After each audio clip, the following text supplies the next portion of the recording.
Well, hi folks, this is Darren with My RV Works. Today we are in Joyce, Washington.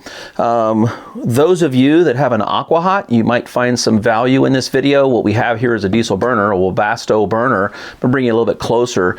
This one has a motor that has a flat spot. So I'm going to demonstrate that for you and maybe talk a few other things about the Aqua Hot burner head, the Webasto, specifically the Webasto burner. And so what I'm going to do is, there's a nature. If you're interested, stick around. We'll learn some things. Otherwise, I thank you for stopping by. But let me move you over here where we get a better view of what we got going on. Great. So what I have here is the burner to an Aqua Hot Webasto burner. Okay. Now it's in a state of disrepair because we're rebuilding it. This customer has melted his coil, okay, and we got all kinds of other parts that had melted. So basically there was a fire inside of his heat exchanger and he melted a lot of parts. So we're rebuilding this. So here, I'll do a little bit of show and tell before we get into the flat spot on the motor. And so the heat, the reflector got warped a little bit from the heat. There's supposed to be a nice golden reflection on this device, and it has gone. That's what they're supposed to look like, that little gold color reflection. This is what it was like, so we had to replace that. Get some goodies out of our bag.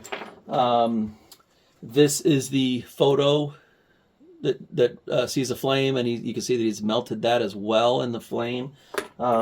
This is a cog for your diesel, your fuel pump, and it got so hot it melted the little thing, so there's a little bit of play on the shaft. This is the solenoid. You see here how it's all melty on there, and also the little clutches that go inside. If you look, you can see that the clutches got so hot that it deformed it as well. So there was just a lot of heat and a lot of play. So we have since replaced his bearings and replaced a lot of parts on this unit because of the fire that, well, it's supposed to catch on fire. Oh, some of the wires got melted there as well. So anyway, that's what's going on with this job, and we are rebuilding the motor. And so basically Aqua Hot does a really good job of providing a parts manual. If you go to their website, you can go to our website for that matter. But you know, where do I get the manuals from? Aqua Hot. So you go to the aquahot.com website and go to their library. This one is an older unit, so we had to go a little bit deeper and go into their discontinued products. So you've got this little gasket. So anyway, when we pull this thing apart, so the coil fits on top and the wires go through that little thing. If you stick around, maybe you'll see me put this whole thing back together. So what we've done, we got the new clutch inside in there, okay? And we've rebuilt all of the bearings and shafts and everything inside of here. So this works really nice, okay? So when the motor's running, you'll see that gear turning. That gear then turns, where's all my parts? Okay, well, we didn't do a show and tell on this, yay. So here is the part that the gear's turning, and that motor turning, that little spur gear, that is going to turn this, which in turn will run our pump. Okay, and that is then the solenoid, which is going to engage, allowing diesel fuel to come through the tubes in through the housing here, the pump, and then it squirts through a nozzle out through here. I've got other videos that go into a little bit more detail on this, so I really wanted to talk about the flat spot, but just go on a little bit of the show and tell. Don't be intimidated. Don't be afraid to take this stuff apart. It fits together pretty simply, okay? And but let's talk a little bit more about this flat spot. Another best practice is when you work on your Aqua Hots to use different colored tie wraps. It doesn't matter what color you use, and just so when you take it apart, you know how to put it back together again. So there's just a little bit of backstory, a little bit of show and tell on what we have going on with this burner head. But as I was putting this back together, I like to do testing as we go, okay? And you'll notice I also put screws where they go, so I don't like everything goes. I also will use match marks. If you look real carefully, you'll see like a little punch right there. I don't know if the glare, and then there's a punch on the side. Little match marks. Best practice there is if you take these things apart, there's different manufacturers of these, and you just punch it, and it makes like a little, here, I'll do one right here. So it makes a little dimple, and that way you just line up 1 dot, 2 dot, 3 dots to line things up. That makes it really handy. Paint pins works great. Sharpie pins work great. So different things, because you want to put it back together the same way it came apart. Now, I've mentioned flat spot a few times. What is a flat spot? Well, let's demonstrate. So the flat spot is your Aqua. Here's a situation. Your Aqua Hot is going to not start on you. And then you're going to come outside, maybe out of frustration, and I don't want to put it in because the screws are, you'll tap this case a little bit and then the thing will start. And then it'll be 2 o'clock in the morning. You won't have any heat because the Aqua Hot reached its temperature of 180 and it turned itself off. And then all of a sudden it won't turn itself back on again. Tap the case, the thing will start again. That is a flat spot on your motor. This unit has that. So let me demonstrate it. Here is a shameless plug. This is a test lead. This is a test lead set that I make. And get yours today. Go to our website and you can get this. So let's see here. I want to connect to a battery. So got a couple different ways I can do that actually.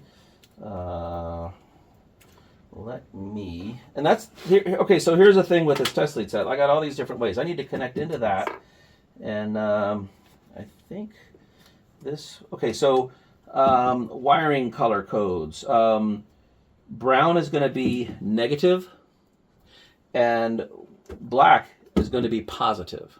Okay, on your motor. So let's see if I can get that plugged in there, which I can. Yay, we like that. And let's see what I need to get to that guy. How about one of these little jewels? Yeah, okay. And let's put you in there a little bit better. There we go. So now I've used my test lead and I'm going to play like accessorizing it. And so then I'm just going to connect that. There we go. Okay, I did not need this. I'll put that there. So now I'm just going to take, this is a 12 volt motor, this is a 12 volt drill, this is a 12 volt battery pack. So I'm going to take my battery pack off my drill. I'm going to hang on to this and we're going to start this. Okay, yay, it started. It started wonderfully, wonderful. We're very happy about that. Okay, we're going to keep doing this and you're going to come a point of time where it won't start. There, it did it right there. So I'm connected to it. And watch this. Okay. On the third try, we got a flat spot. So let's let it stop again. Let's try again. It's going to start. I think you've seen what a flat spot is.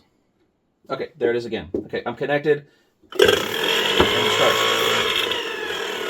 So if you have an Aqua Hot and it's doing this thing where sometimes, let's say if tapping on it will okay, look, it did it right now. So I'm just going to take like a little screwdriver here. Okay. Tapping on it will fix that. Okay. So this is part of the frustration. You'll take your cover and just kind of tap on it a little bit and the motor then will start. So basically then, we've already got a new motor. And what are we going to do? Let's see here. I've already taken this apart to put the new clutches on. So I've got a punch point there and there. So I'm going to just take some Allen keys. I believe these are all metric because these come out of Germany if I'm not mistaken. The Webasto does. Let's see here. Yep. Okay, so what is that? That's a 4. Is it a 4? Yeah. And so we're just going to take this apart. Okay, you see what we're going to do. And so there is your flat spot on your Aqua Hot. And hopefully that's going to help you guys. See here I used a red paint pen to line that up. That tells me where the little thing goes. And we'll just take one of these all the way off. And, one more. And I'll just leave the other one on. Okay. Take the clutch off. New motor. Let's see here. You want to go that way? There we go. Now, it doesn't matter because this one had my punch on it. So as long as my clutches line up, everybody will be happy. Okay. Now, what we are expecting is with this new motor. Oh, you know what? Hold on, it does matter. Remember my punch pins? It does matter. It matters because of where the wires are going to be oriented. So let's find my punch mark right there. Let's find, okay, right there. So if I do that, my wires are going to come out on this side. So we want that to be the same, like that. So there we go. So there's one of the benefits of the punches. Okay, both of them, the wires are oriented out the right way. So make sure when you reassemble your motor, whether you use paint pins, Sharpies, metal punch, something, scribe to indicate your wires are coming out the correct way. So we'll tighten these down. We'll try the thing again. And I just go millwright tight on these. I don't know that there's a specific torque rating. Well, technically there would be a torque rating. Torquing is all about elongation of the screw threads. And so there is somewhere, some engineer figured out exactly how much torque to put on a steel screw going into a cast body to elongate the screws so they stay. I go millwright tight, and I've worked with enough millwrights in my life to know what millwright tight is. So anyway, there we go. It's back together. Let's redo our little test here. Oh, cool. So since they've pulled the skin back a little bit, I can swap this jewel out for one of these. I love the test lead set. Yay, everybody likes test lead set. So we said brown was minus and that black was plus. Okay, so we're going to do that. I'm going to hang on to it. Ooh. It even sounds better. Okay, now. That sounds really good. I like the way that sounds. It's got a lot more oomph. Working every time. I know it's going to work every time. Okay, so that was a flat spot on this motor. And demonstrating that. So hopefully that helps you. If you've got an Aqua Hot, you got to tap on the thing. It's the motor. And how do you get to the motor? Well, this is on. Okay, that's upside down. Okay, this big opening is in the bottom. Well, you're not going to see that. You're going to see that. That's what you're going to see. There you go. You're going to see that. You're not going to see this. So you're going to have something like this, okay? You take all these 4 screws off, making a note where that one is, okay? The reason you're making a note where this is because if you put it on another one, you might put it on this guy. Well, now you're blocking your little 10 millimeter flange bolt. So wherever it came off, put it back on. Normally I see him over up here. So I don't know why he's over there. Maybe this is upside down. We'll see. So you take your 4 screws off. Gently, gently, gently. Tap, tap, tap, tap, tap. Sometimes it's healthy and happy to take like a little putty knife right here and just kind of get it started and get it wedged out. If you're going to take this cover off, so you take your cover off, you are going to also have to take off your coil. So you take your coil off, feed in there and pull your wires out. Remember, brown is ground. Be careful there because we did a lot of work in my previous career in engineering where we were doing, we were connecting things. A lot of them were like banner engineering, Turk for proximity sensors and things like that. On those, brown was plus and blue was minus. Okay, so just in the European wiring code, brown was plus, blue was minus. Well, here we have brown is minus and black is plus. So if you get stuck on that, there's a schematic. I don't know where that is. Here's an example of one. If you were to look at these schematics down here, where you're going for is right down here. And if you look at your control board, you'll see a lot of browns on the C plug. Let me show you that real quick. So if you get confused on that, you've got these control modules, right? Okay. And you're looking for which one's brown. Okay. Yes. Okay. So we're going to plug this guy in right here. Okay. Anyway, Brown is minus, and also if you were to buy our RV Tech cards, which we make, and they look something like this, you will then also see like the C5 pin here. You will see that C5 is minus. So there's a lot of ways to figure out the wiring code on here. But anyway, C5 is minus. And if you were to look, if I could find that other connector around here somewhere. There we go. Yep, there it is. Okay. So this is the other connector. Okay. And they're going to come to this bottom corner right here, which is C5.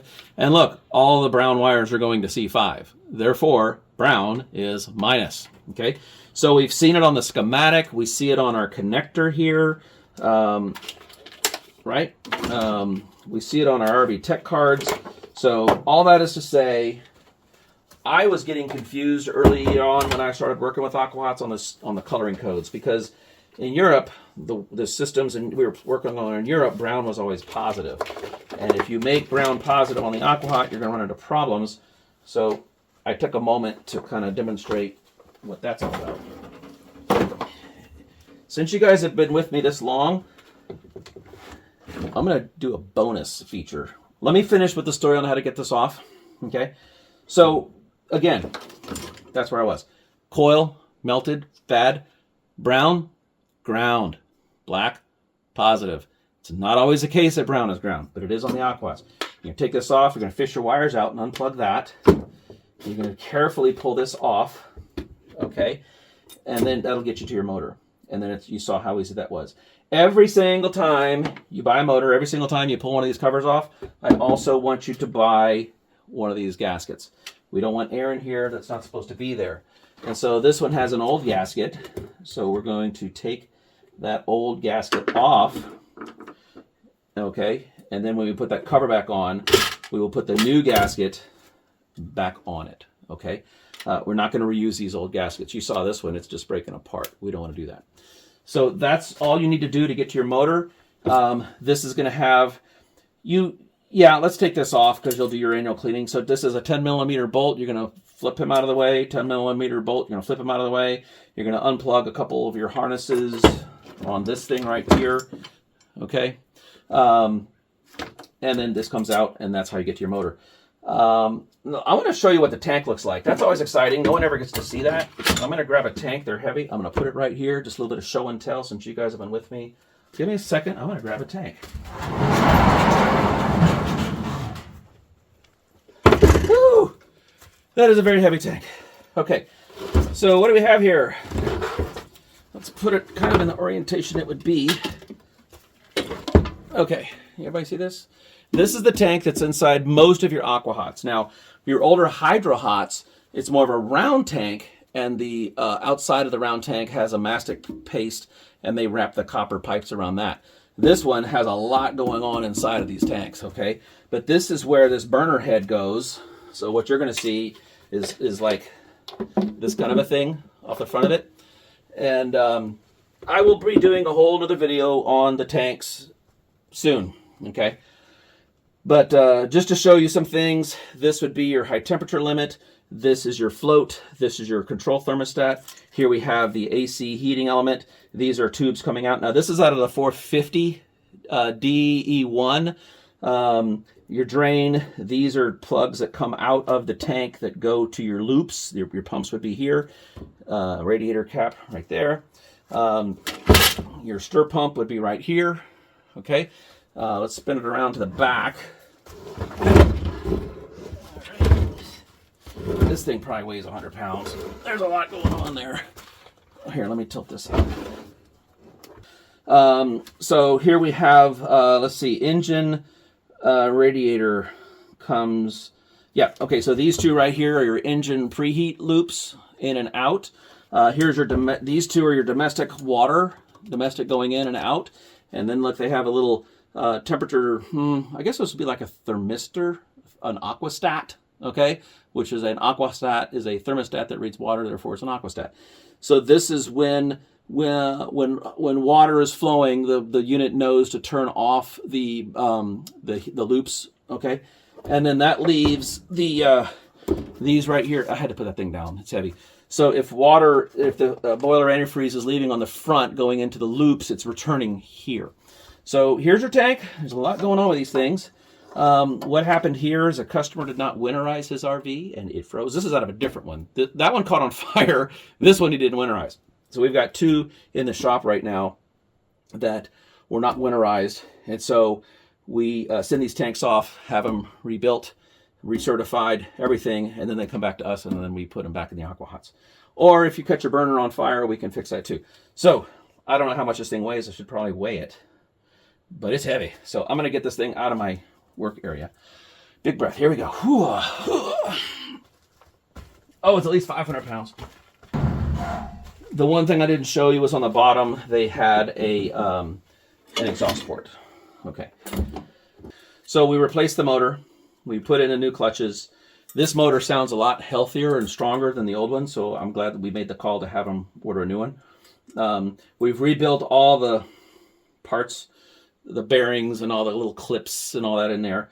And so now what I think I'll do is I'm going to basically two things right here. One, I'm going to say goodbye to you. And thank you for watching. Thank you for your time, and subscribe and share it with your friends and all the stuff. And check us out on Patreon. So thank you for your attention, and hopefully you gain some value out of that. Now that I've said goodbye, I think what we'll do now is I'll just do like a fast motion. If you want to watch me reassemble this thing, I'm going to do like a fast motion type of a reassembly, and I'll put all these parts back together again. So if you feel you might get benefit from that, stick around and watch, and maybe I'll say goodbye again at the end. And if I do come across some tips or tricks, I might stop. So those of you who stayed for the bonus round can benefit from that. All right, so thanks for your attention. I think we'll do a fast-forwardy thing, and you'll see me working on this. For you guys, it might be just a matter of minutes, but it'll probably take, I don't know, 30 minutes or thereabouts to reassemble this whole thing. So I'm just going to let the camera roll, and here we go.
Okay, I wanted to mention something. If you're sticking with me and you can catch this, I may have just possibly discovered why this thing caught on fire.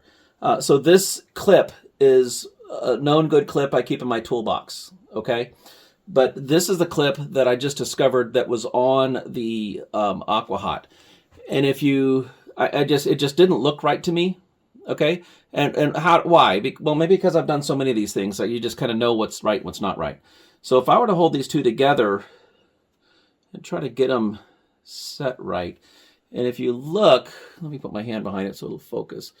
Their angles are off a little bit. See how one of them is, this one here is a little bit farther back. And so what's going on with these things is it has to do with the alignment of the electrodes. So I haven't gotten the electrodes yet, but that's an electrode. There's one of them. There's going to be two. Here's the other one. And they get mounted here. And so you take your clip, you snap it on until it touches the base. And then these guys get seated right inside of that little clip right there. Okay. So this is mine. It's the right angle. And this one was what I just took off the customer's. And it's bent back a little bit farther. And so if whoever worked on this would have set it to that angle, it looks like they may have been out too far. So here, let me visualize this with you. So if that's where they're supposed to be, I'm going to exaggerate. If that's where they're supposed to be, but it's out there, then when this nozzle is spraying, and I did a video earlier, maybe we'll make a link to it, but when this nozzle is spraying its mist of fuel, then these electrodes are dragging in that fuel mist. When they're set exactly correctly with the proper clip, then they're set back just a little bit and they do not interfere with that vapor. But if they're set too far forward, they will interfere with the vapor and cause the vapor to start to precipitate and cause dripping. And that might have explained why this caught on fire. So I came across that as I was rebuilding it. And I take my time and I really put a lot into rebuilding these things. I'm looking at a lot of things, and that's when I caught this. So what I'm going to do is just take a pair of pliers and bend it to the orientation it's supposed to be, compare it with my known good one. But wouldn't that be interesting if that's what caused this thing to catch on fire? All right. So now I've got it set correctly to the known good reference. Okay, so anyway, I saw that and I wanted to bring it to your attention. So if that may have been what caused the fire. I don't know. I got brought in after the fact, but that may have been what caused the fire. Okay, back to the show. We'll go back to being fast forwarding.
need this.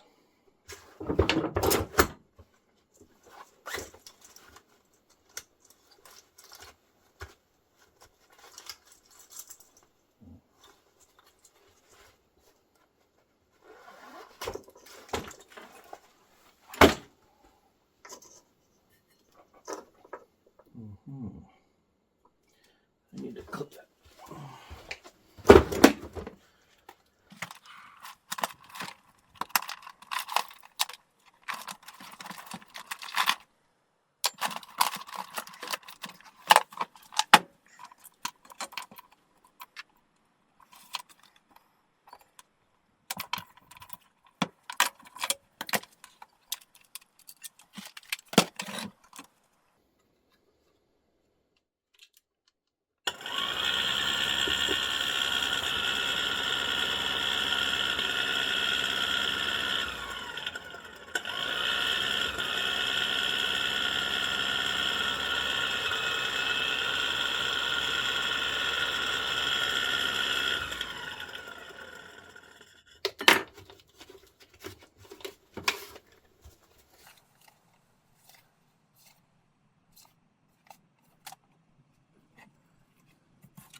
Oh, well, that's all, folks. Hope you gained value in watching me reassemble this thing. I don't know how long it was, but it's about a half an hour for me. I take my time. I go through a lot of little steps, and you may have noticed that that's where I picked up on this.